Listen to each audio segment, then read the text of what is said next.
Welcome to Lesson 7.1 of the Mastering Algorithms and Data Structures in PHP course. In this final review lesson, we will look back at everything we've learned, from basic data structures to advanced algorithms, and go over best practices for writing efficient, maintainable, and scalable code in PHP.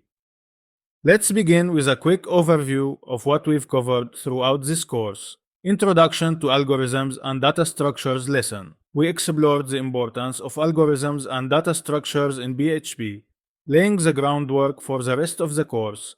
In Arrays, Linked Lists, Stacks, and Queues lesson, we learned about common data structures and their practical applications in PHP, including how to implement stacks and queues. In Sorting Algorithms lesson, we covered basic and advanced sorting algorithms such as bubble sort, insertion sort, merge sort, and quicksort. In Graphs and Graph Algorithms lesson, we tackled graph structures and algorithms like breadth first search, BFS, depth first search, DFS, and Dijkstra's algorithm. In Recursion, Memoization, and Dynamic Programming lesson, we explored recursion and optimized it with memoization and dynamic programming techniques.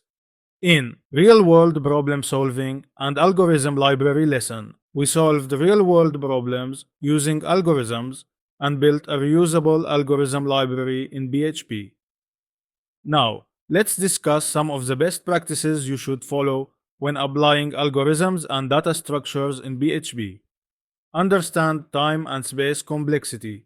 Always consider the big O time and space complexity of your algorithms. For example, a sorting algorithm like quicksort has a time complexity of O(n) log n, which makes it more efficient than the bubble sort for large datasets.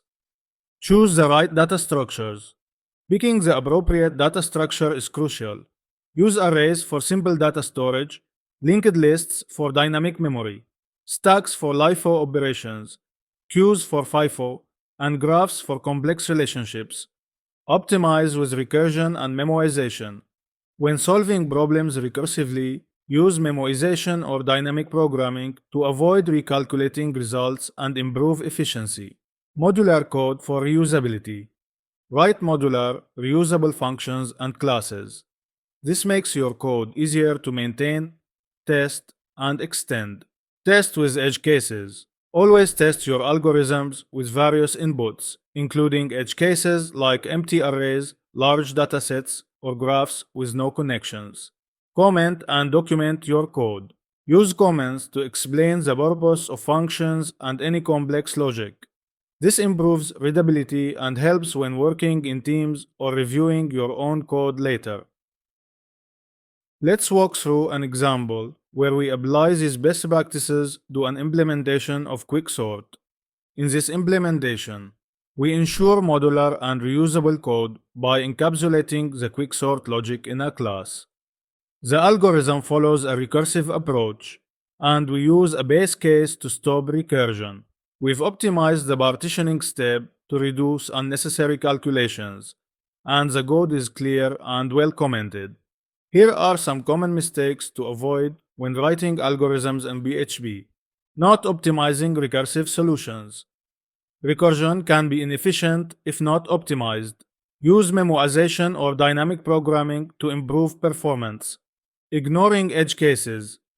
Always test your algorithms with a variety of inputs, including edge cases like empty arrays, negative numbers, or large datasets, overcomplicating the solution. Keep your code simple and focus on clarity. Avoid adding unnecessary complexity to your solution. Skipping comments. Make sure to comment your code, especially for complex logic, so that it's easier to understand and maintain. To summarize, this course has given you a solid foundation in algorithms and data structures using PHP. You've learned how to approach complex problems, apply efficient solutions, and follow best practices for maintainable code. By understanding key concepts like Big O notation, recursive optimization, and modular code, you can confidently tackle a wide range of programming challenges. Thank you for being part of the Mastering Algorithms and Data Structures in PHP course. We hope this course has helped you sharpen your programming skills and improve your problem-solving abilities. Be sure to check out the complete course materials on GitHub, practice your skills, and stay tuned for more tutorials. Don't forget to like, comment, and subscribe for more content on PHP and web development.